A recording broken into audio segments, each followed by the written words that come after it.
Can't change the phone number on TikTok on your iPhone? Well, no worries. In this video, I'll show you how you can fix this problem on your iPhone. So without wasting any more time, let's get started. Before doing anything, make sure you have a stable internet connection, restart the iPhone, and reopen the TikTok app. Solution 1. Turn on live activity. First, open up the Settings app. Then scroll down to the bottom. Tap Apps. Now find the TikTok app. Tap on it. Next, toggle on the live activity option. If you see it is toggled on, then toggle it off and then turn it back on. Toggle on the background app refresh option. Solution 2. Clear app cache. First, open up the settings. Then tap on General. Next, tap on iPhone Storage. Now scroll down and find the app. If you don't find the TikTok app here, tap on Show All. Next, tap on TikTok. Then tap Offload and again tap Offload.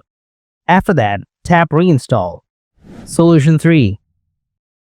Turn off the VPN. Open up the settings, then tap General. Scroll down, tap on VPN and Device Manager. Now tap VPN. Make sure to turn off the VPN from here. Now go to the TikTok app and try to log in again. If you still have the same issue, then follow the next solution. Solution 4. Log out and log back in. Go to the TikTok app. Next, tap on the profile icon from below.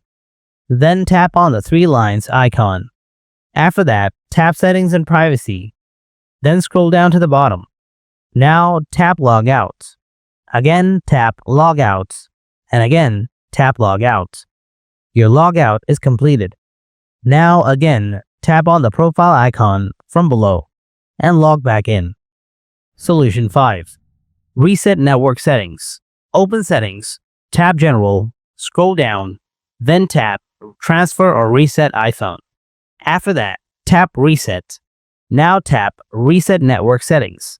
This will reset settings like Wi-Fi, password, but won't delete your data. Then enter the passcode of your iPhone if it wants. Tap Reset network settings again. After the resetting network, go ahead and check whether your problem is solved or not. Hope you found this video helpful. If you have any kind of questions, write them in the comments below and I'll get back to you real soon. Thanks for watching, and I'll see you in the next one.